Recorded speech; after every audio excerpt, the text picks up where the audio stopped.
Hey, everybody. This is John. Ted's on vacation this week, as you'll find out here in a minute. If you happen to be watching this show live, you'll know that my power went out twice, which means my internet went out twice, which is hard to get around on a live podcast that you're doing on the internet. So at one point, I was on my phone. At another point, everything just cut out again. So through the magic of editing, we tried to make it as much like a normal podcast as we can. But it's not quite all there. Not quite up to the normal RFK Refugee standard. So please bear with us if this is your first episode listening to us. Weird time to start, but welcome. It's normally a lot better than this, and it will be better than this the next time you listen to us, which hopefully is later this week when I interview Devin McTavish. So again, apologies for the technical difficulties. I don't control the weather, so I did my best. But thanks to everyone for listening, and thank you to Travis for joining me on what is very much not a normal episode of RFK Refugees. Enjoy the show.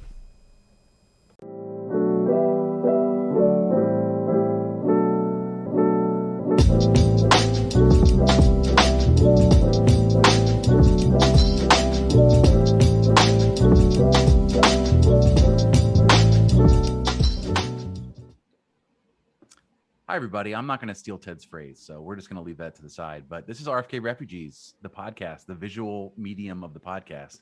And with me, I have a guy you have heard of. You maybe have not seen him on a video podcast because that's not something he usually does. But Travis Clark of Top Drawer Soccer, a T-shirt which he is wearing that you will see as he. There you go, Travis. Thanks for joining me on the show. No problem. Thanks for having me on. Hope I can do justice in Ted's absence.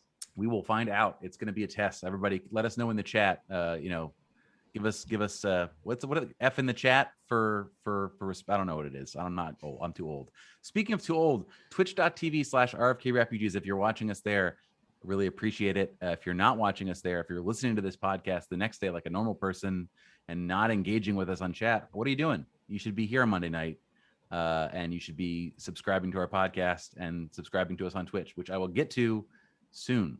But we have some soccer to talk about. We have actually a lot of soccer to talk about. 3 games, 4. Three if games. You want to throw in a Loud and United game I didn't watch? We don't. I'm a firm no Loud United conversation. That's my rule. We have great and awesome guest writers who help us on the website with some gamers. But I have a firm no talking about a team with 2 wins, or last place in the league over like 3 years. That's like sort of. That's my bar. So we're gonna hold off. I think when they're gonna be more competitive is when they're in this new MLS Reserve League. Maybe that's my hope. The league that MLS launches, so they can just save more money and be cheap. That's how I see it. Well, I think that's how they see it too. I think everybody wants that. Well, I mean, it's not that only. They want control, and they don't want USL capitalizing off the media they're creating. They want to say, hey, you can watch 100 reserve games as well. Here at ESPN, pay us an extra $1 million or whatever. I think ESPN Plus will give MLS another $25 for the rights to broadcast the development league. It would be generally interesting to have that debate and see how you could quantify how much money you could charge for that. Because how many people would watch that? 10? Me? All their dads. Everyone's dad and families. Mom. I know all about that. Yeah, that's right. I think Travis probably would be required to subscribe in some way. It would be a business expense. But we didn't talk about Chicago Fire last week, the game that almost completely escaped my mind as I had such good vibes from this weekend. Let the record show that I had to remind John there was another game, and he's the one who's the DC United fan wearing the DC United jersey. Travis is illegally displaying the sausage, how this show is being made and telling you what actually happened. It's a strike against. I also don't even think I do have it right now. All right, so Chicago Fire 2-2. A game that was interesting in the way that Hernan Lozada sort of interpreted it after the fact. A road game which he expected, or maybe fans expected, that this was going to be a walk. The lineup, not necessarily. There was enough injuries. I think that was sort of not maybe shouldn't have been a lock. First game starting with 2 strikers in the lineup from the start. That's never been. I think they've gotten maybe 15 or 20 minutes. Either because of injury or just a lack of wanting to play that formation. But they instead got a point on the road. Travis, big picture thoughts on a game against the Chicago Fire. That anytime you come from behind, it's positive, right? You're down 2-0. Uh, I think Kevin Paredes wasn't supposed to play, but then ended up being available. He had picked up a knock while with a training with the U.S. national team, and then ends up being available, coming in off the bench, and he grabs a goal, makes it 2-1, and then Andy Nahar, who's ageless and makes me feel like I'm 10 years younger because I was covering DC United when he was breaking through. I think was it 2011, 2012. I remember watching a reserve game, or I was reserve game, which dates me right there. But it might have been like a practice game inside of RFK on like a Saturday morning at 10 a.m. Again, a time where I had the bandwidth and time and nothing else to do except to go see that game. It was great. Andy's entire family is there watching the game from the lower bowl, like sitting where the bar sits. And that was, feels like not that long ago, but in reality, I think it's now officially 100 years ago. But yes, that was quite the tangent from him winning a penalty too. Yeah. Although I said us on that was my fault. You did. But I had to wax poetic about being old and seeing a practice game at 10 a.m. on a Saturday. Yeah, I still think that, he was up in the box, he wins the penalty. And I remember when Nahar signed with DC, returned back to the league this year. And I was thinking, I remember hearing about his injury problems. One story I had heard several years ago, he was on the cusp of making a move from Anderlecht to a Spanish club. And that it was like that game he tore his ACL and the move was scrubbed because it had been signed. So that's a monkey paw situation for him. That's a very, very bad break. My last day at work before I retire from the force type thing. Yeah. So, he's had some, and I think even just seeing his resurgence with DC, but not even as a right back, but as a right center back. Well, right, what do you call it? Right center back on a 3-man back line, which makes sense. We've seen that sort of style evolve a little bit. We're playing a little bit more of an athletic, less center back type along a 3-man back line. Think like Kyle Walker comes to mind with the English national team. Not that I'm saying Andy Nahar is Kyle Walker, but that sort of role as I've seen. I like your keeping a laugh in there, but no, I like it. I love him to be Kyle Walker. That would be fan. I am in the bag big time for Andy Nahar. So that would be. I don't want him. I'm sure you've seen the recent transfer speculation back to Portugal, back to Belgium, as rumored, sort of a situation where he's on. Because he's been so injured and because this was very much like a make right deal for him here at DC United, it would not take much. He's not on great money right now. So that's something to watch, particularly if you're. Because I assume he's on probably a short-term deal as well for just 1 year. Yep. I think there's a team option for the next year. I actually hadn't even caught all of that rumors, but needless to say, he's up there in the box. He makes something happen. I believe it was Jonathan Bornstein that hacks him down. It was nowhere near the ball. And then says, like, makes the universal gesture at him, like, oh, he dove. And you're like, really? The other notable takeaway from that was the crowd at Chicago Soldier Field being about 6,000 people. And you're like, really? All of that? Not that I'm here to drag the fire, but it's just, makes you wonder. 6,000 people in Soldier Field. I think 2,500 people at Red Bull Arena for New York City FC. Yeah. Weekend. Not a great week for MLS in the attendance column. They will not be reporting that one on the MLS Comms Twitter page. They will not be. They did post both numbers on the league website, though. I did notice that. Someone pointed that out. They should have not done that. They should have just been like, no data available. Do not check the records on this. Yeah, but big picture, you come away from that position with a point, with Red Bulls on the horizon, with the injury tally piling up. And I'm curious to hear your perspective on that, John. I'm sure you've talked about that a lot, but do you think that, the injury issue is like part of the coach's approach to playing, or is it just bad luck, or what have you been able to glean from it? I don't think it's originally the conversation was all about training, right? Particularly as the season started, it was like, look at the bodies piling up. The reputation around Masada is that, is doing 2-a-days. Everyone is eating radish salads and they're all sleeping 19 hours a day. They're all overweight. Yeah. I asked them if that BMI story that Pablo dropped about the fact that he's put everybody's number up on the wall at a meeting is true. And it confirmed it was true. Kevin said that did actually happen. So that's not fun. But yeah, I think it is part to do with the way he plays. I think the full court press as long as you can possibly to manage it, particularly for the forwards.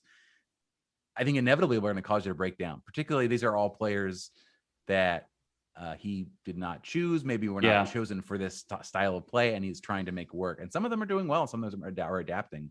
But I think you're going to see body failures of players who never intended to run this much or play this way, and who are having to do so and doing okay at it. But I think that's part of it. Yeah, that's what I was thinking. That's what I think about a lot when I watch DC United. I don't watch every game like you guys do, but when I do catch them, just because Losada's to me is interesting, with actual ideas and style, and even if it brings some kind of controversy, not controversies, but some kind of collateral damage with it, whether or not he has the actual, like, can he actually build the roster himself? You have Dave Casper there bringing in these guys. You brought in Roberta from somewhere in Eastern Europe. I can't. Sofia, I forget. It's Bulgaria. And your big money signing is Edison Flores, and he's like, and that's like way before Losada is even there. He obviously is on many big money guaranteed deal, and that's not to say he can't fit into the experience, but the issue with that will be also worth following once he actually can play, and to kind of push it back against the style of play, like even the sequence leading up to the goal, the penalty kick that Nahar won against the Fire, like DC strung some passes together, and you're like, you contrast that with what we saw against Red Bulls, and part of that is the styles matching up, and the Red Bulls aren't giving anyone time to play, but it was a reminder that DC can actually pass the ball around when, I think the Red Bull game was up. It was not totally atypical, but it was a little bit of a, kind of two rocks smacking against each other over and over again, and then each rock kicking each other repeatedly. Yeah, I think there are moments in not every game, but most of these games where there's, a 10-15 minute spell where they're playing soccer. They're playing soccer, right? And that has not always been the case. In the past, you were thinking that, these are just 11 donkeys out there with that they're getting points, but it's never going to be pretty. And the thing here is now he's still playing with other people's ingredients, and it's still at times very attractive soccer. It's not yet, I think, to the point when he signed, he was talking about wanting to be all of the, neutral fans' favorite team to watch. We're not there yet. I think we're many, many steps from getting there, but I think that's a decent thing to be shooting for, particularly as a. Yeah. I mean, they've had some games where I've flipped it on, and it's, it's actually ironically been some of the games they've lost too. I think it was Orlando. They lost 1-0, and they just kept, getting the ball into the box, getting shots that they just couldn't finish to save their lives. And it's from my perspective, from my background, having covered Drew Skundrich, seeing his second life has been a lot surprising, especially his role like this past game where we'll get into that for sure. That was a interesting thing to watch. Yeah, he's actually a guy, he played at Stanford, which was very much a I wouldn't say similar style, but kind of close as when you compare like college soccer to obviously it's a little bit different because you rotate players in when you're pressing and all that, but Skundrich is a guy who could fit that style of play, not someone I would put closer up the field like that, but he knows how to run, even if it's not always to the right spot. Yeah, we'll definitely get into that. I was there with my friend Nancy, and just trying to figure out, why is he playing in that particular location? It doesn't make a lot of sense to me. But I think closing up on the Chicago game, Hernan used this is now a common refrain in post-game conferences to say, we created 900,000 chances. We should have finished all of them. We did not. We really needed a forward that can finish those chances. I think in this game was the one where he made the comment, I don't have that player. I need that player to appear either on the team or in another way. That's a paraphrase, but basically he was saying it could be somebody on the team, but I don't think it's going to be. I don't think we're going to get that. So he's now sounding a little bit of the alarm on that, particularly as the bodies continue to pile up. Yeah, we'll talk about that after the New York game. Like, maybe you're calling Kai Kamara, calling somebody that will play for the veteran minimum, who's you don't have to pay a transfer fee or trade any asset for, just to have a human body, I think might be the way they go. Unknown for sure. But like you said, what about Eric Sorga? Eric Sorga is not the answer. And Eric Sorga is not the answer to any question, except for like, I think he is selling, he's like hawking Estonian snacks on his Instagram with which I think is cool. Good for him. Supplement that money. But closing out Chicago, point on the road, Not what you wanted coming in, but like you said, anytime you're coming back from 2 goals down to get a point, you have to be at least somewhat pleased with it. Let's talk about the game that happened most recently on Sunday night. I kept calling it Saturday when I was there because days have no meaning anymore. But conservative lineup to start. I think that was sort of the surprise when everyone saw the lineup.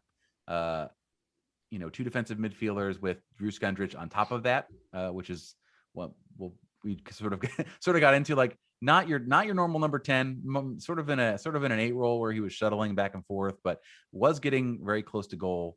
Kevin Paredes up top, basically, with Ola Kamara.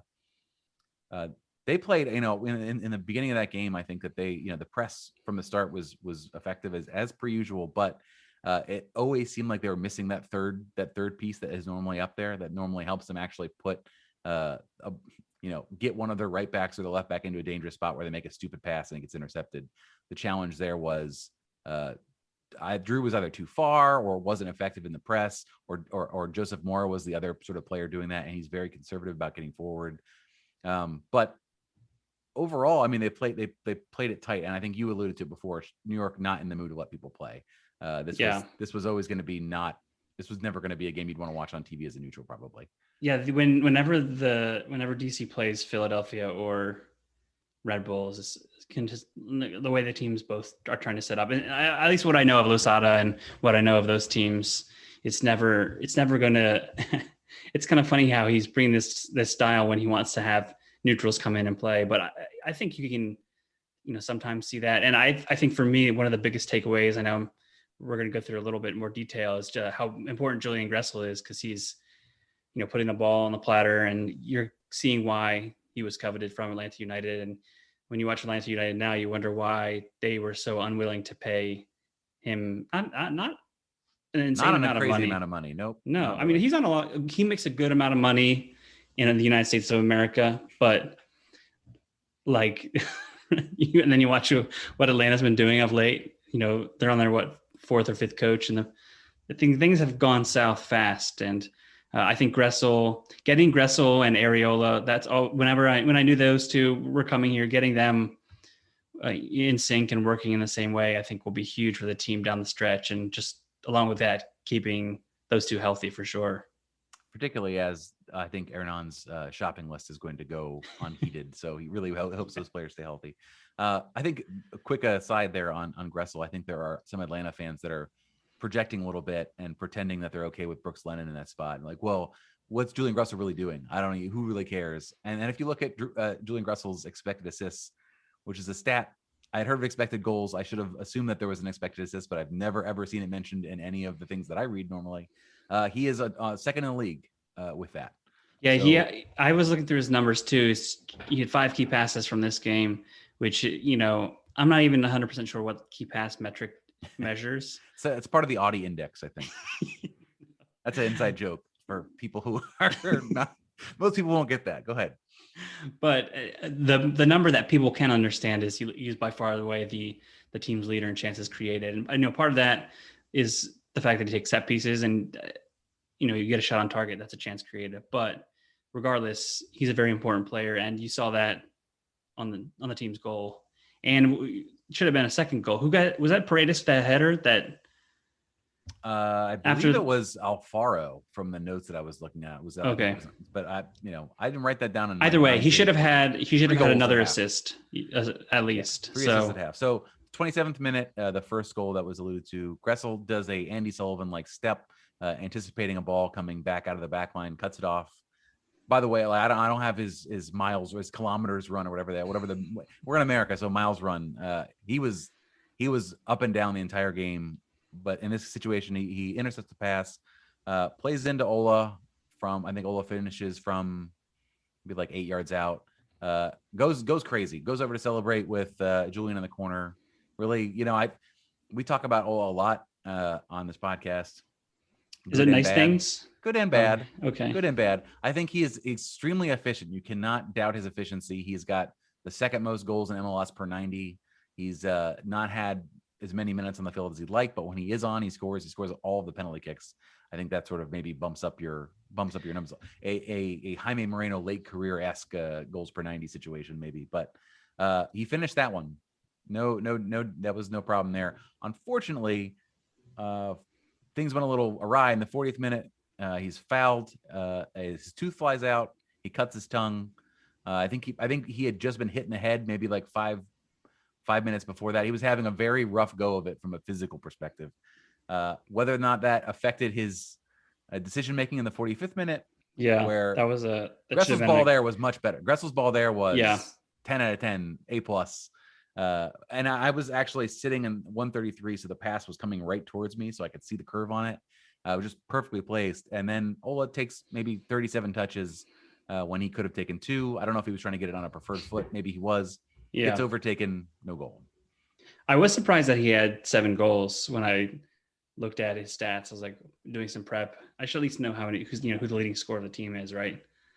Ole Kamara, 7 goals. That's way more than I would expect. I don't know why that is way more than I would expect, but I think there's especially 3 penalties in that, I think. Yeah, I mean, I'm sure it's inflated a little bit in that regard. Yeah, so that should have been a certain goal, but I mean, a hat trick of assists should have been well within reach for Gressel, whoever the Alfaro Paredes mysterious man. Mystery screwer up of chance. Well, that was the harder chance. Kamara definitely should have found a way to at least get a shot on target, even if the goalkeeper makes the saves. You tip your hat to him, but you shouldn't dawdle on the ball and let the defender catch up to you and knock the ball away. So this was a FIFA walk the ball in the net type of scenario that he could have. That's sort of where he was at. Well, maybe not that quite easy. Well, right. Because there was another defender. Hard chance. Yeah, but I mean, in FIFA, you have your skill moves. You got 5-star skill move to the right, just walked in. Could have happened. Anyway, after that, so I made a comment that on Twitter people did not agree with. Some people didn't agree with that. Ola Kamara, and I agree. His confidence after his goal was very high, because why would it not be? And he's got the most goals on the team. He's got 7 goals. He's golden boot. Yeah, he is the own goal of 2021 for DC United. But after that play, after he got his bell rung, after his tooth flew out, after he should have scored a second goal, I think, and I haven't got a chance to go back and look because I had to watch the Spirit game and I have a job, but it very much seemed like he was about 0-for-5 or 0-for-6 on his passing after that. He was subbed at halftime. Not because of the 0-for-5 or 0-for-6. I think probably because his tooth flew out and they were trying to figure out if maybe we should not have him in the game anymore. But I was interested to see how it was going to go for the rest of the game, because he was like talking to himself the rest of stoppage time after he missed that chance, because he knew he should have gotten it. And players that even guys with 7 goals, he would expect to have more than 7 goals. Probably, I think he's the second or third in the league for, I think producer Brian looked that up earlier, but sorry about that, everybody. I think my house might have been struck by lightning. It's hard to say. There was a loud noise and then everything went black. So now I'm going to be doing the show from my phone. Producer Brian, if you could also make sure that the stream is still recording, so we can later turn this into an actual podcast. Where were we when my world ended, Travis? We were talking about Ole Kamara's tooth. Yeah, and how now I remember. Yeah. So either way, he certainly would have liked to have gotten back on, I think, in the second half, and maybe finished another one of Gressel's a couple different chances. But the second half got a little bit tighter. I don't think there were as many real opportunities throughout and in fact, I think we have it here. No shots, but DC United shut down the Red Bulls entirely in the first half, allowed no shots, 1 shot all game. So it was really, for all of that, I gotta say, in the stands watching the game, it felt very tense, especially the last 20 minutes. Like there was DC United had lost Kevin Paredes to injury, lost Nigel Robertha to injury. You had Jordi Reyna playing as the number 9, which is not something you really want to see, really, generally, based on the way he's played for DC United, unfortunately. But you might be seeing more of that, particularly if Nigel Robertha has a groin injury that looked as bad as it actually was. But the second half, any big takeaways from the second half of this very physical and ugly game? We can talk about Drew Skundrich. I think, maybe you can have Drew Skundrich as your 9, right? That'd be something else. Get him even closer to goal. I think the incessant fouls almost made it, I don't want to say it was unwatchable, but it was just, I think at one point, Fred Briant got kicked in the face by a Red Bulls attacker who I don't believe even got a yellow card, which it was completely incidental, but still, I feel like he could have at least shown a card there. Maybe I was wrong and I missed that, but no, seeing Paredes limp off, he obviously had a knock at some point with the U.S. and you're probably just going to be sweating on his fitness, and then to have your striker who subbed in to replace your other striker who had his face broke open. That's not good. But hey, I think getting the 3 points against your rivals, shutting them down totally is something that, when you have, Tony Alfaro, Fred Briant, and Andy Nahar as your 3 center backs, it's something to write home about. It's, for a team that has, as we kind of talked about a little bit, plays a little bit chaotic, we can play a little bit at times. Getting results, I think, is important, especially for the group to buy into what the coach is trying to get across to them, even as what he is trying to get across to them may be causing all of these injuries as well. Aaron, I think that it's very strange. It's similar to the Washington Spirit dynamic in that Trinity Rodman or Ashley Sanchez, two of the youngest players on the team, are unavailable. You're like, I don't know, we're getting 3 points. Kevin Paredes has become very quickly an integral part of their offensive ability. I think it's very visible when he's missing. I think probably because of Paul Arriola not being around, and also maybe I don't want to say lack of talent, but there's injuries in the attacking part of the field, and he's got speed and technical ability that the players who are filling in for those spots do not have. So hopefully that's a short-term injury for him, maybe only missing maybe no games, but I would, our luck is good. I'm sure there will be something steer on that. Let's go back on Drew. So Drew was, you've seen Drew Stanford. I don't know if you watched him in his one season. I'm not, you saw connoisseur playing in Sacramento. I know he was a key player for them. I know Loudon United were very excited to have him, and then got him for exactly no minutes. When Hernan got to train with him and was like, I like this guy. He doesn't I think he likes him because he doesn't make mistakes. He runs hard. Yeah. And he's not going to make a pass that unlocks a defense, but he's also not going to make a pass that turns the ball over and has a counterattack really running the other way. That's my quick read on him. What do we think about him? That's kind of a lot of what Stanford did so well when he was there, when they won. I don't know if he was there for all 3 of their national championships, but he was a big part of it. He was a deep lying midfielder, he had a little bit more freedom to pass, but it's not like he was creating a whole lot either in that role. But what Stanford did so well was, sit in, defend really well, take their chances, but they didn't make mistakes, and they waited for other teams to make mistakes. And I think that, when you look at the way Hernan wants to try to play, that someone like Drew Skundrich can definitely be a solid, back of the end of the roster player. And then obviously, it's a benefit because he gets to live in the same city as his wife, not all the way across the country. So I think he was pretty good at the Republic as well. I didn't watch a whole lot of West Coast USL, but I believe he had a pretty good like those 10 p.m. Eastern starts? Not when my kids get up at 5:30 every day. I think that right. So that's a non-starter for sure. I think other than my conversation about what he was doing with the press and sort of being pulled in between those two demands. So normally he's expected to not be that close to goal, to do the defensive work, and to press and create turnovers, and then hand the ball over to more offensively minded players. He was forced into a role where I think they were expecting.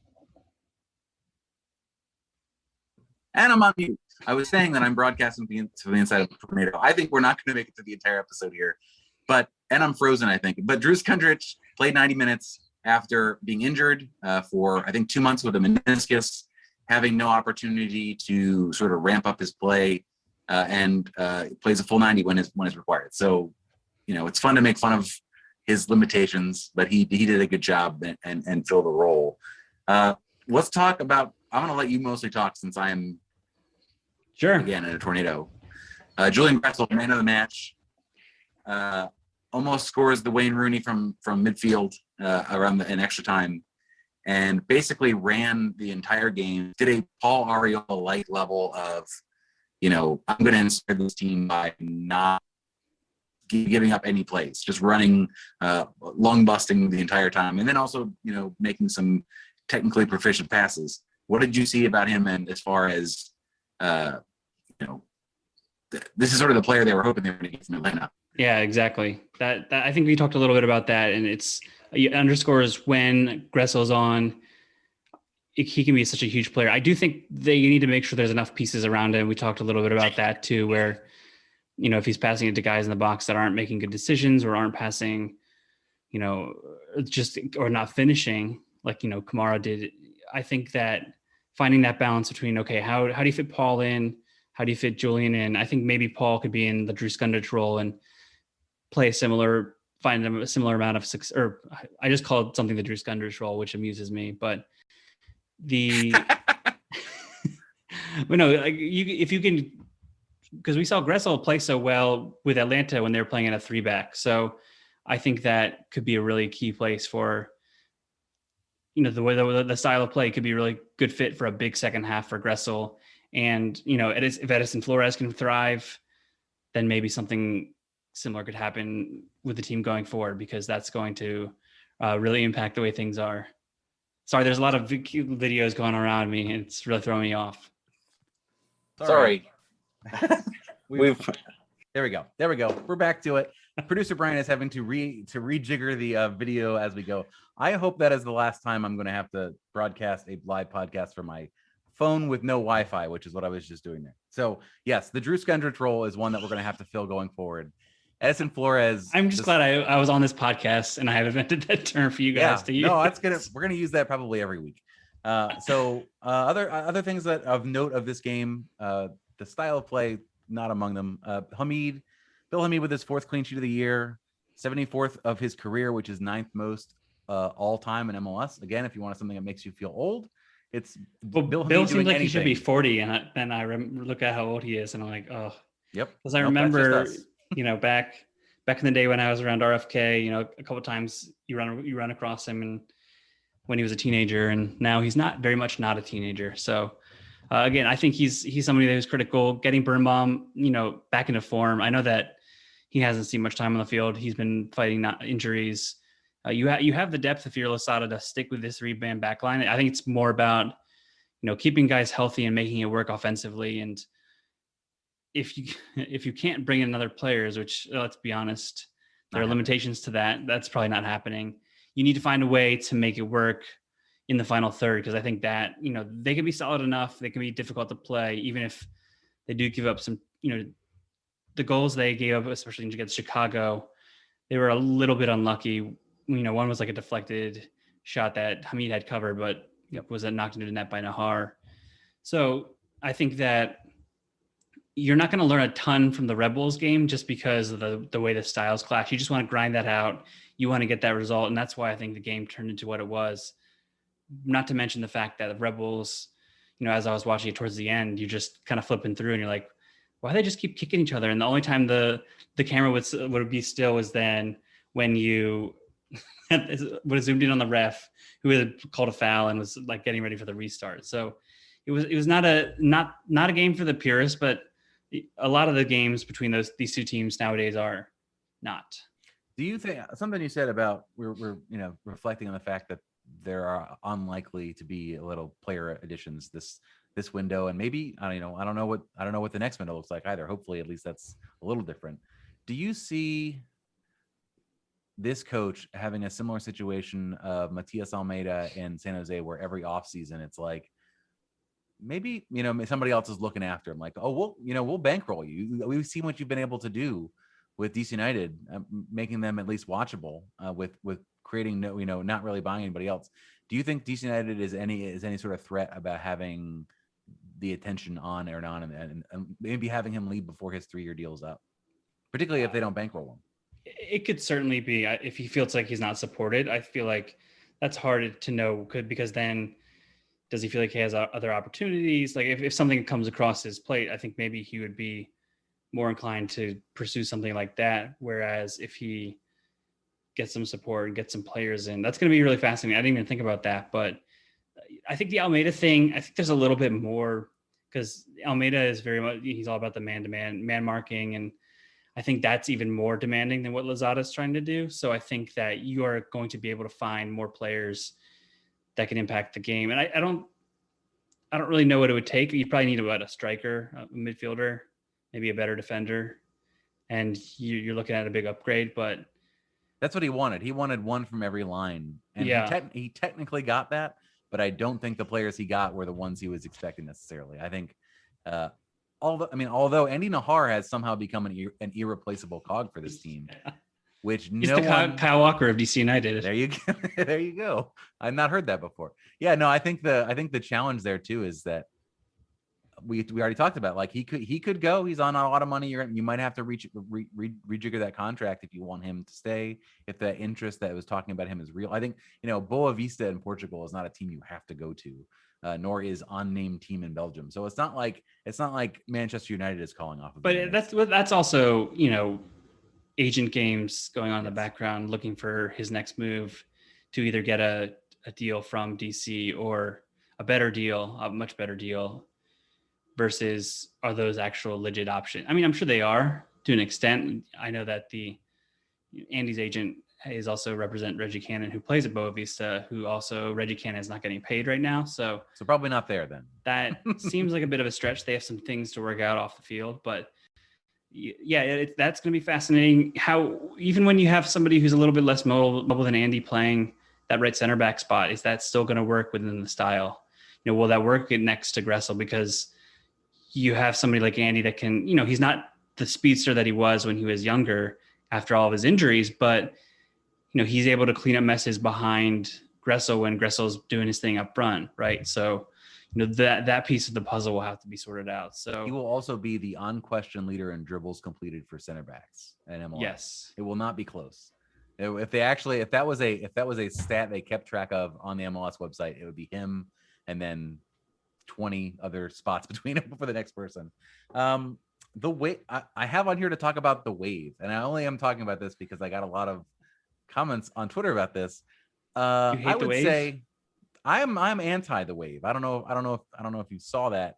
I feel like it happens every couple years, and I tweet about how bad the wave is, and there are lots of people that agree with me because it is bad, and the people who are doing it happen to not be following DC United Soccer Podcast on Twitter, so we're not hearing from them because those are different groups, I think. But I think, where's our Venn diagram? Yeah, it's a circle all the way off screen, I think, is the people who are big fans of the wave. I think it was going on from like the 70th minute on, and I wasn't expecting it. I was hearing the far side of the stadium go crazy. I was like, oh, something exciting happened in this game. That would be great.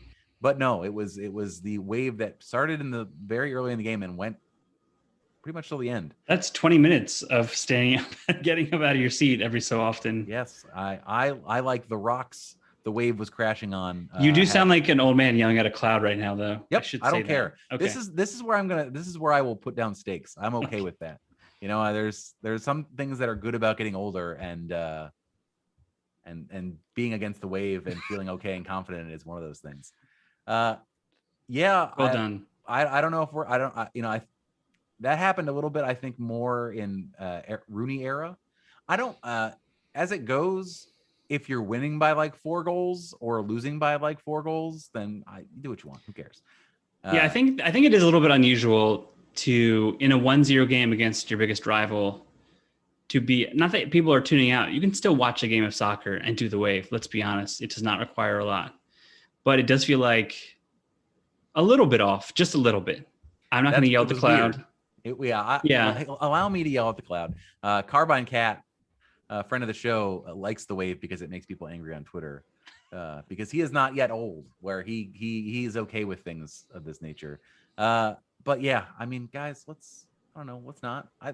Listen, if we're down by 4 next time, as this game goes, yes, 1-0 against a rival, maybe don't. But also, there were 3 shots total in the game, and the second half was the audience. The audience was kind of like, it's one weird thing where it's like the audience. I could understand why they're a little bit okay. Nothing's happening. The players are kicking each other more than the ball. Yep.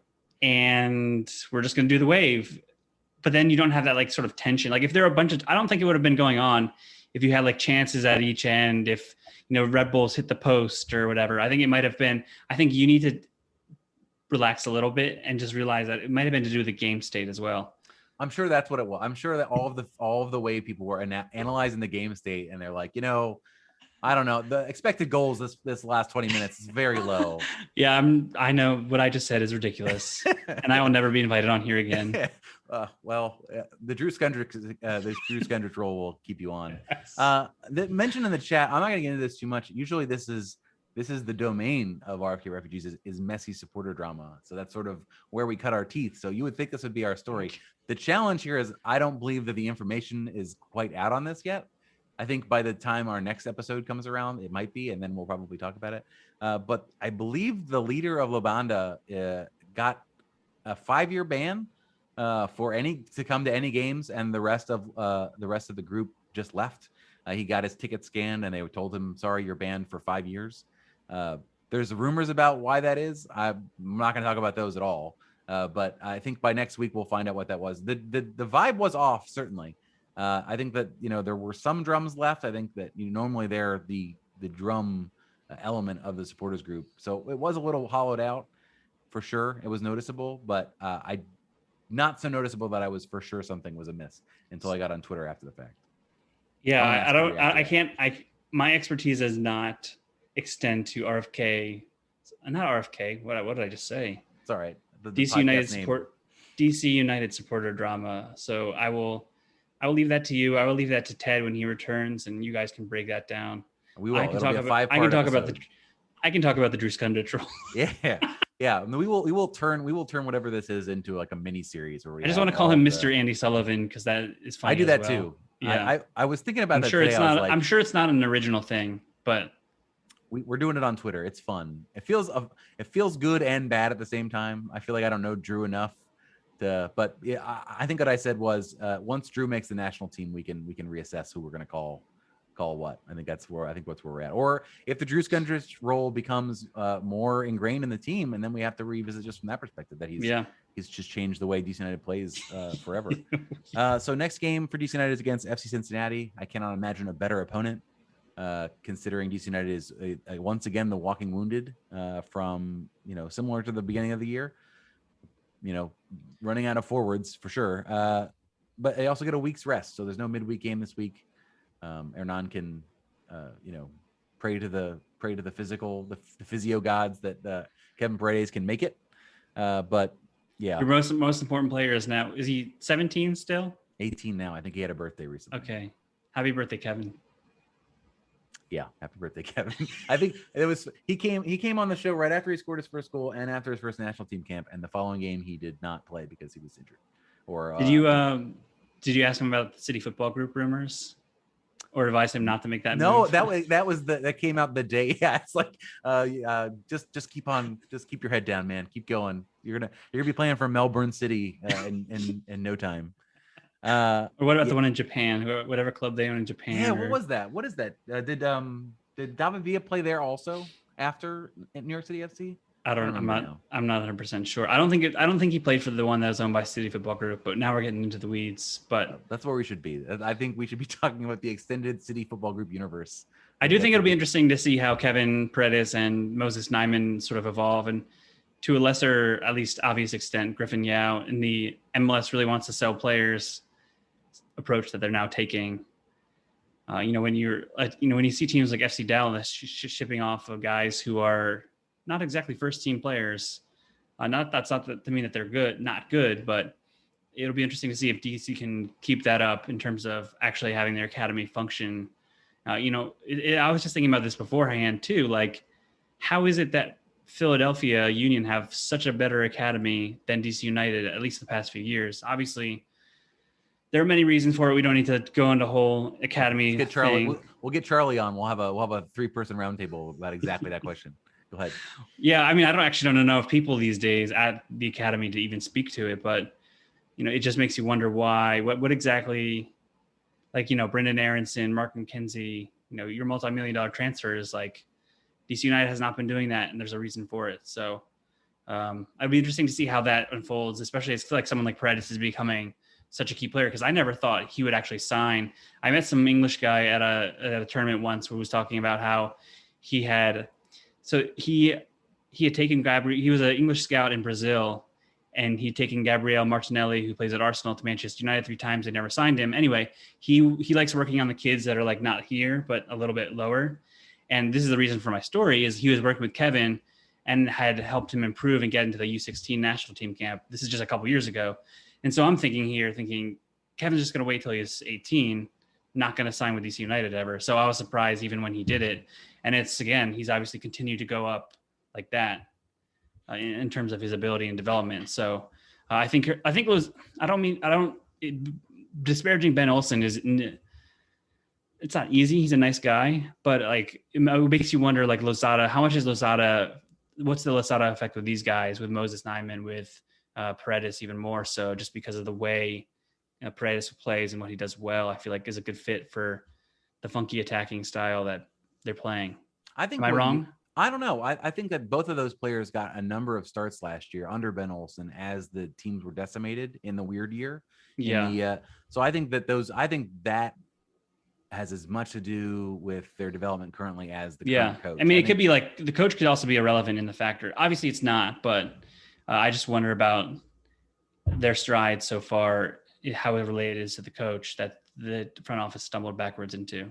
All right, you're Lucy Rushton now. This is my on-the-spot question here. You have 2 players that are getting a increasing international attention. As you said, DC United has no track record of being able to convert on those young talents to sell them. Chris Durkin being a kind of an exception, I guess, and Ian Harkes being kind of an exception. Ian Harkes was a free. They released him to let him look for another club. Durkin was a transfer. Durkin was $1 million transfer. Andy was also a transfer way back. Right. I guess I mean more the new regime. Yeah. Okay.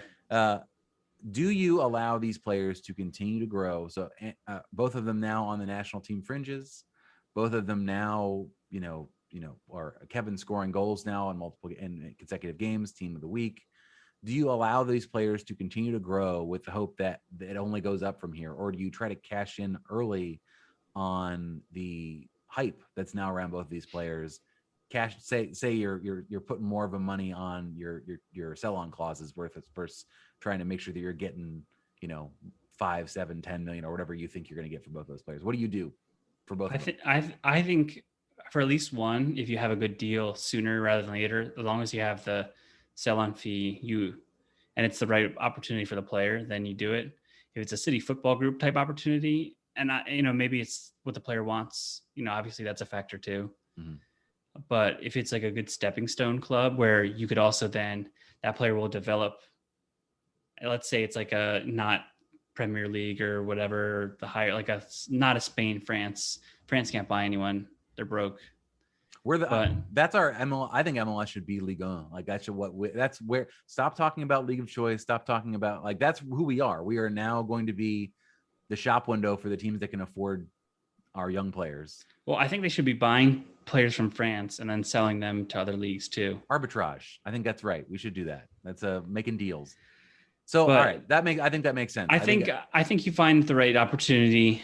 You don't rush to do it. I think it depends on the deals that these kids have signed. If they're on 5 to 6 year contracts and how that translates to a player's value, you also have, if like the Brandon Aronson moves work out, if you have the Tanner Tessmans, that even the eyes will be even further on the American player too.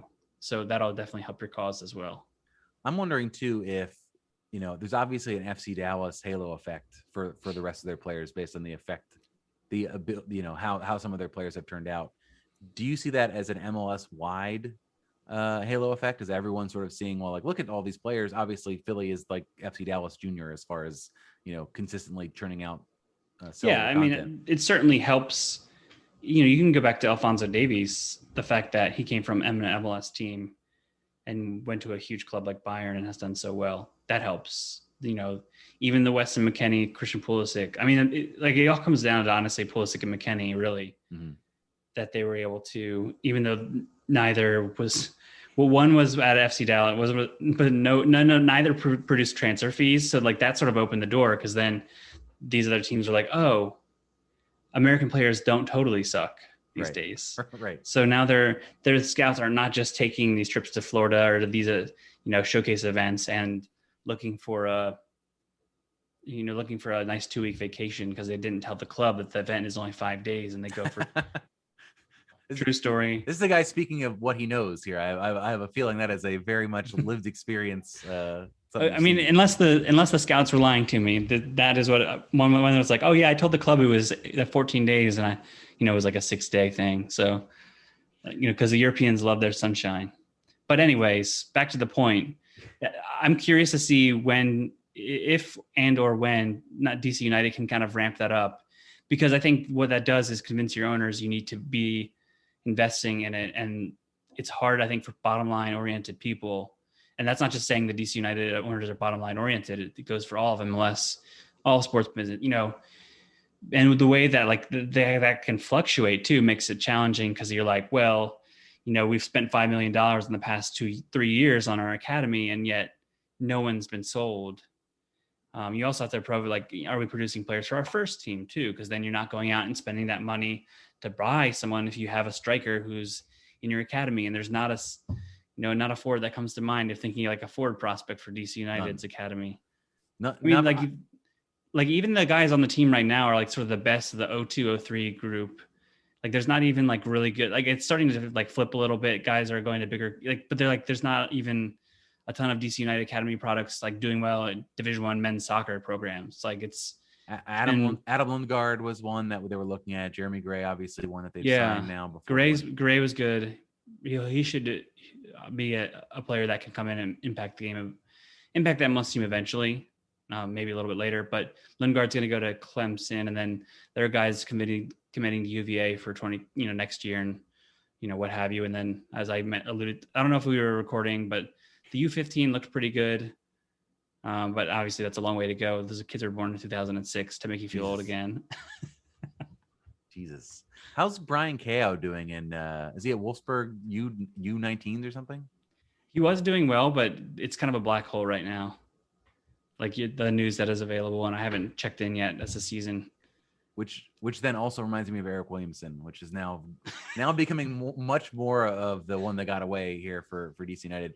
Less a Mikey Seaton, more a a player that you're actually is like, shit, we may have given up a little bit early on this one. That was a playing time question. If I recall correctly, that was the conversation.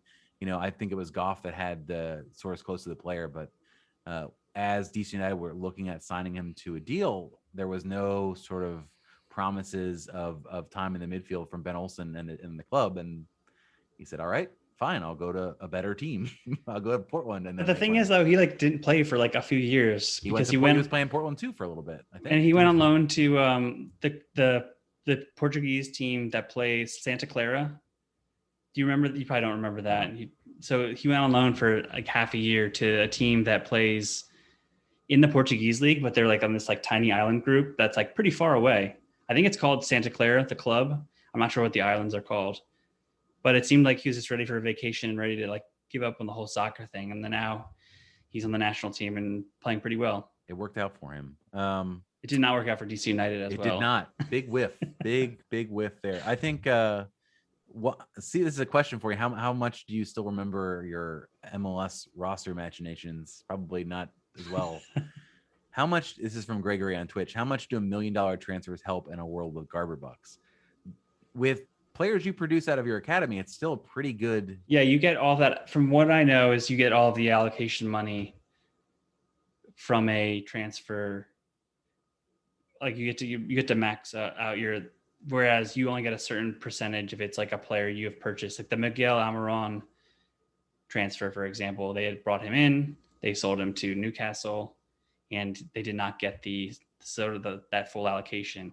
Whereas you get the full hit if you sell an academy player, which is for one of the tweaks they made, because teams were like, this is stupid. If I'm going to, what's my incentive to sign, to let this player go, if I'm going to have to spend more to then bring, whether it's allocation money or real money, I'm going to have to spend more money to bring in a replacement if I have an 18, 19-year-old starter, right?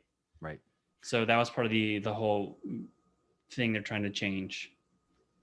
Doug on Twitter also says, we were talking about the high points of the development side of MLS, he's saying he loathes to say it, but Red Bull has become a nice talent factory. Clark looked like the real deal. It was interesting that he made it back in time to start and play in that game. He did not factor in. He was pretty anonymous for that game. He's still an inconsistent player, but what's interesting about Clark is that he's not as technically a Red Bull product. He's a Minnesota native who was playing in Minnesota and then moved to the Barca Academy in Arizona. I actually saw him play there in December 2019, and then he was like, I want to be pro. And hilariously, when Red Bull signed him, they had to give Minnesota United, which didn't have an academy for his age group, some like fake money, Garber money. I can't remember what it was exactly, but it was, this league can be so stupid sometimes. The good MLS, because I think that MLS. I think you could really throw things up, just throw everything open. Kids can sign wherever you can turn MLS academies into recruiting centers, like Division I college, like Division I athletics. I mean, you got to regulate it a little bit so it doesn't get too crazy. But, if there's like a ton of good players in LA that the Galaxy Academy isn't looking at, shouldn't Portland be able to like grab some of the 10 to 20 guys and give them opportunities, something like that? So I agree. Anyway, we'll pass that along till league we're offices. going out stuff. there. That's where we're going for a walk this episode.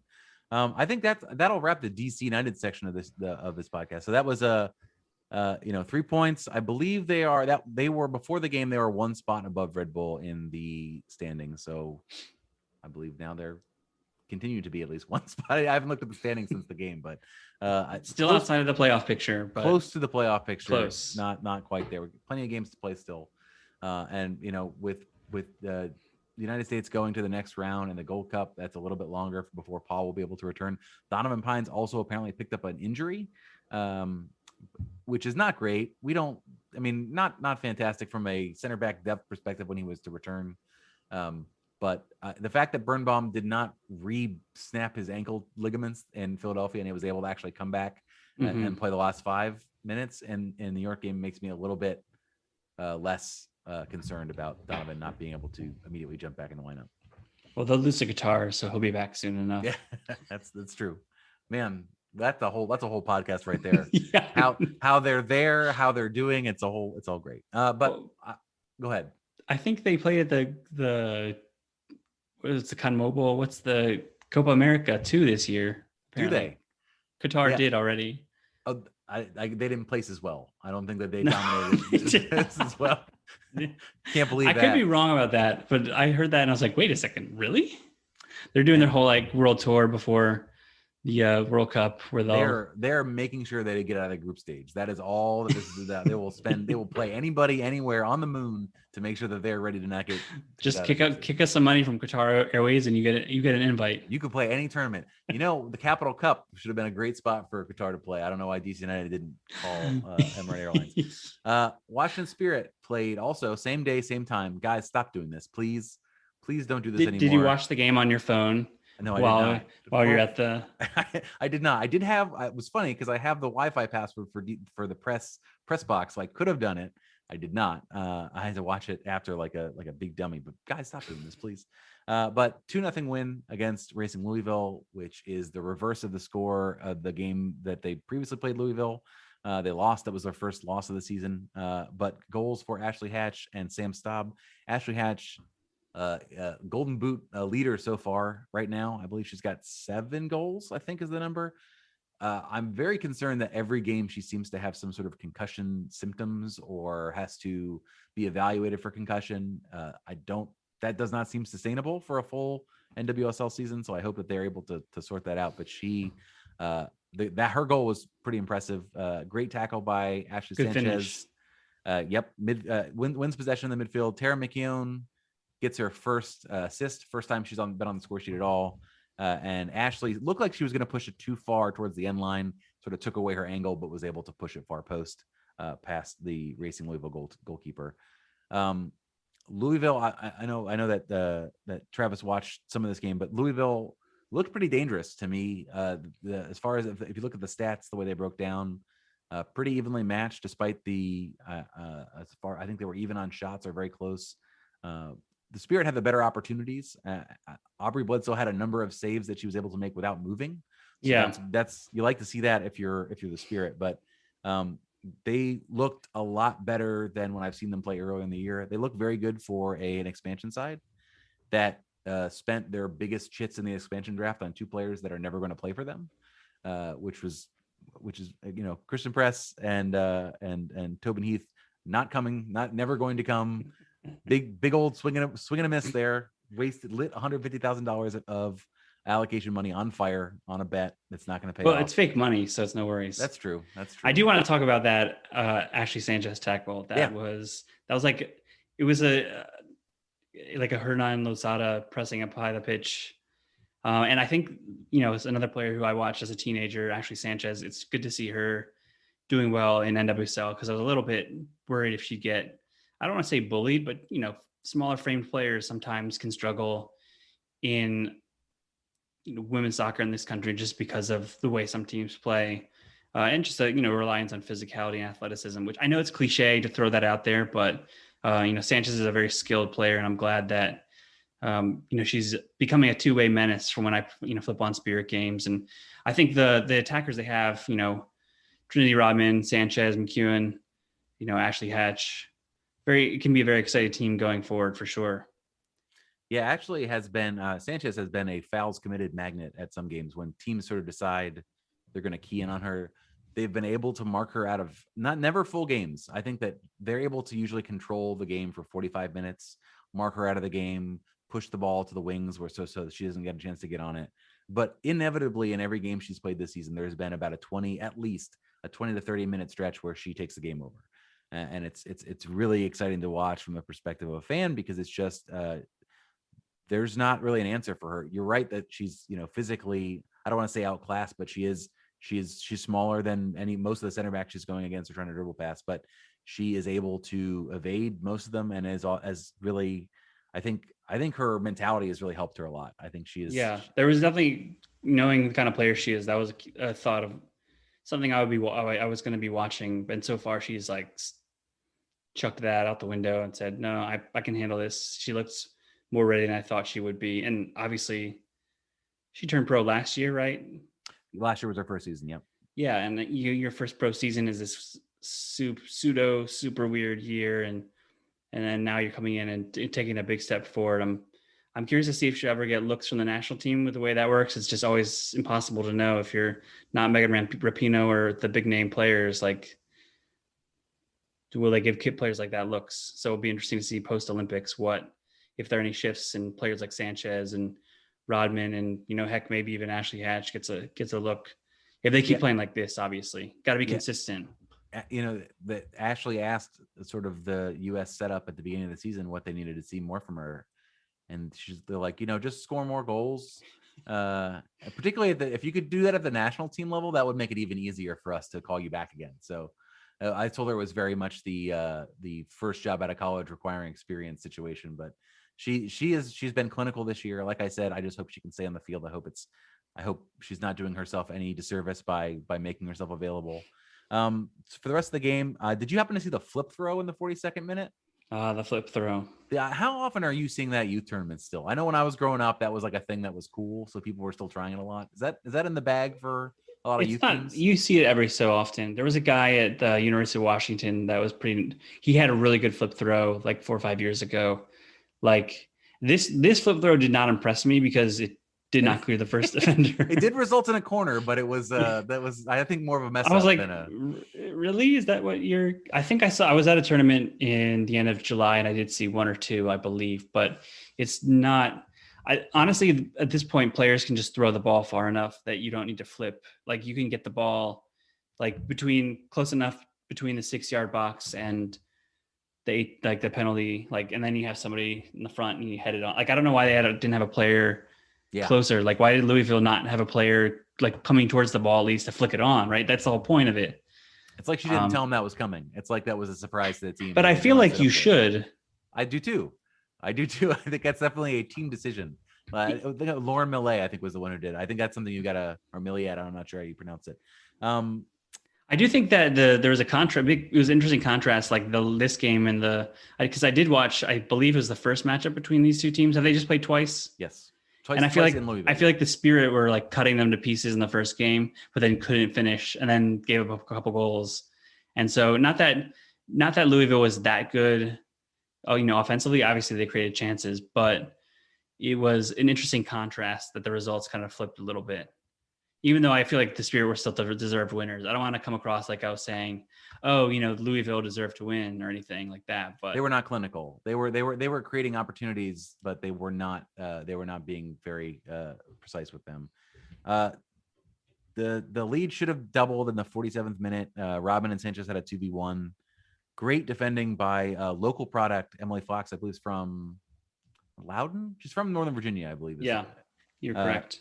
Great play to stop that.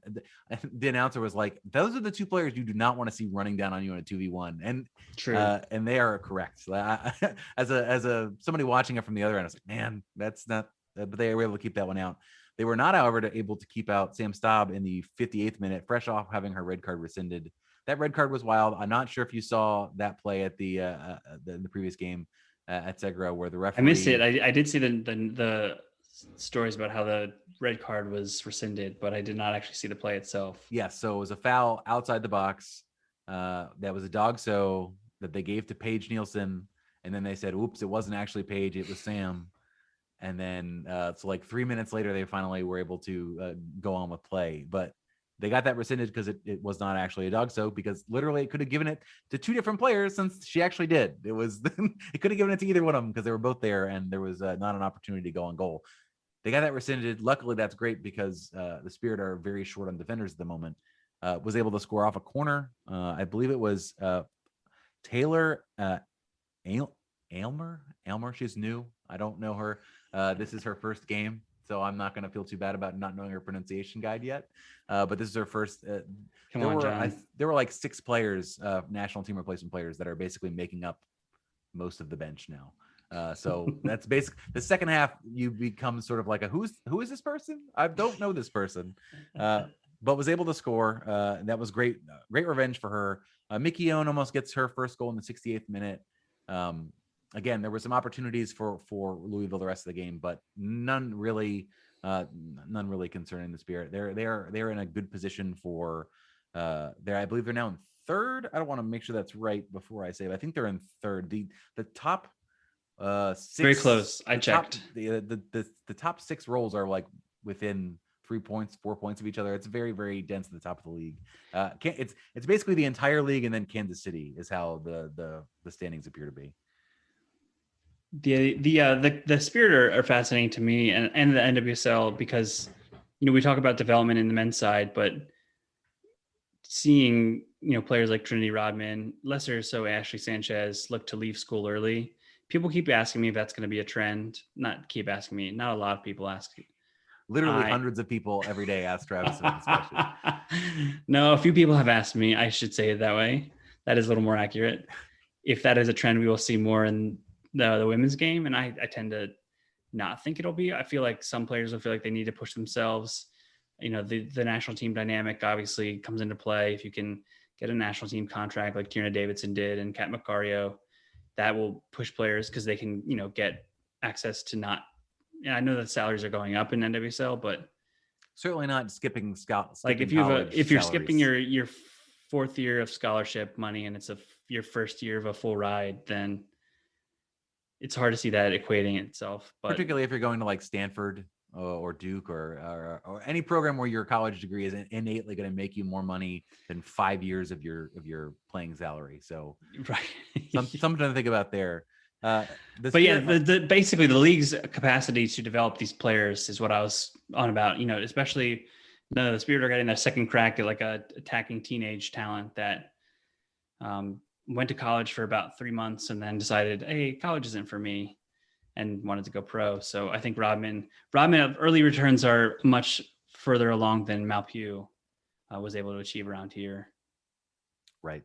Here's an idea. Tell me why this is a horrible idea.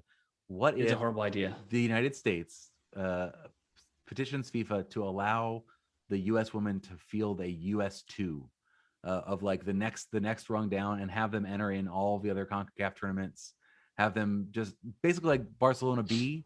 Yeah. But just allow like Andy Sullivan to be the starter on USA 2 instead of because I feel like they have certainly enough depth to these players that have just no hope. We talked about Ashley Hatch. Like, it's going to be tough sledding. She could win the Golden Boot this year. She could win it next year. That's what makes me like, I don't want to say annoyed, but it's just sort of like, how is there an answer for that where these players can be rewarded for their club form and actually get onto the national team? Not to say they should be given a spot, but it's just a little bit weird when some players like just don't play in club soccer and then, oh yeah, you're in the national team. And then players like killing it. I'm telling you, this is the fix. Yeah. That or start going to Martinique. Like all the countries that are trying to like really find, like cousins of cousins of cousins to nationalize, like maybe start threatening that, because I feel like there are too many good players that are never going to get that opportunity. And NWSL does not have the economic opportunity for players who are not in that tier to make it a long-term career choice. They're doing a lot, Tori Huster and the the Players Association, NWSLPA. Yes, that was probably an easy acronym that should have figured out. I would have gotten there eventually. But they're doing work on sort of trying to limit or try to at least bring the conversation around all the side hustle these players are having to do. Yeah. And I mean, that obviously they're not going to do USA 2. This is a great idea. That's not going to happen. But I'm just saying there's not enough money to make it worth most of these players to really stick it out. And it's every time I see a player who is retiring at 24 or 25, it bums me out. It happens in the men's game a lot too, but those are like usually, I think I had Felipe on forever ago. He's like, those are the guys who went to Notre Dame that had a finance degree and like, well, don't cry. That's what I forgot to crack about Drew Skundrich, that it's kind of a miracle he's still playing, right? Particularly on USL salary for 2 years. He's those loans, maybe I forget how long until they kick in. I think he was on scholarship. He doesn't have to worry about that. At least maybe that's at least some scholarship, probably not a full ride, maybe by the end, but a lot of his Stanford teammates have actually retired at that mid-20s age. Tomas Hilliard Arce, LA Galaxy 2 legend. I believe. But he's probably like going to, I remember hearing when Harry Shipp, I was covering the Final Four when Harry Shipp was at Notre Dame, and he was like, his starting salary out of school was going to be higher than the homegrown deal that he signed. Obviously, he went on to make a good bit more money, but just to give people a snapshot. Who was the guy who played in Montreal, I think from Princeton, scored the goal in the Champions League and then blew his knee up? Remember that guy? Yeah, I do. I don't remember his name. There's Cameron Porter. That's right. You got it. Look at that. It was in there. It was knocking around. There was some synapses firing. There's a lot of players that have come from elite universities that have a couple years in MLS, and then you can find them on LinkedIn, and they are invariably like financial advisors. They work at JP Morgan Chase, so it's all right. It all works out for them. They maybe didn't make the men's national team, but even someone like Griffin Yao, who I was like, oh man, kid should have gone to school, but then you pull up his roster, like number or his what was it called, like the MLSPA salary. That's the number. That's the word I'm looking for. The money he gets paid. Yes. The money he is making, I believe, is well over six figures. So it's like, okay, makes sense. If you get that for 4 or 5 years, you're covering, and let's say he was offered a 50% to 75% ride somewhere, he'll be okay because he's making that money. And like, okay, you take that risk and you get paid at least. So can you self-fund a 529? I'm not sure. I feel like someone should tell Griffin. I was talking to Jeremy Gray about it. He was like, I was thinking about college. And I was like, yeah, but college isn't going anywhere. You can do this for a little bit. It's like, it's true. I could go back. So if you could I feel like if you are this is another. So USA 2 is my one idea. Second idea, MLS clubs that are signing kids under 18 years old have to start a 529 and fund it at the max for the years that they're playing. They don't have to give them a full amount, but they've got to kick in some money towards because most of these kids are not going to make MLS careers out of it. Most of them are going to be, 2-3 years in and out. I feel like that's the homegrown record. Most of these guys are like 15, 16. They're signing like 4 or 5 year deals at least. So most of them won't see them out. Most of them are not. They're going to get cut before the end of that. That's true. Well, you still get at least 3 of that guaranteed. But I do think there is a portion without looking. I know they're working to do that to give kids the incentive to not play college soccer, basically. Well, good. So we'll call that out. We'll say that they adopted that. They have things with Southern New Hampshire. True. Although it's like Southern New Hampshire, Stanford, UVA, Notre Dame. Like that's where it becomes Georgetown. Like Southern New Hampshire University's soccer team, though, would be very good if they could figure out a way. They do have. The funny thing is, they do have an actual soccer team at their actual school. Yeah. That's amazing. I think the number of players who I think Chris Seitz has like 5 MBAs through them. I think a lot of the players, they just went crazy. Like, these are free. I'll do these. That's no problem. I'll get all these degrees. That's no problem. It's like the people with it was a good opportunity, a good partnership. I think NWSL started that too recently this year. Yes. They have a new online partner for that thing. The more of that they can do, there's only so much you're going to be able to do on salary. Because some of these players, even in NWSL, you play your 4 seasons of soccer, you leave before your degree is done for a lot of these players. So, it's something they should always try to do. I have been informed by producer Brian that we are reaching the 90-minute mark, which is substantially more than I thought we were going to get. I apologize, listeners, viewers, if any of those of you stuck us out on the actual live viewing perspective. I apologize for living in a tornado. It's never happened. I've been in this house since 2014. This has never happened. So great timing. Really appreciate that. Travis, let's tell people, the camera angle did not really give your shirt the advertising angle that we were hoping, but tell people where they can find your great work. Our website is topdrawersoccer.com, covering college, club, and sort of elite non-professional soccer, although some professionals, as long as they remain of a certain age. No old people. That's as long as you're not old, we'll talk about you on Top Drawer Soccer. We'll have extra episodes this week. Ted obviously on vacation, hopefully enjoying himself at the beach. We will have Devin McTavish, color man for DC United on this week. I'm not sure when it'll be released. So just, make sure you're on DC United or rfkrefugees.com/subscribe. And then it'll just magically appear whatever day we decide to do it. And we might have a preview for next week up. Things get a little squirmy when 1/3 of the show is hanging out by the beach drinking Mai Tai. So we were able to do it today. Travis, thanks for joining us. Thanks for coining the Drew Skundrich role and for indulging my USA 2 idea. And we will be back at some point. Vamos.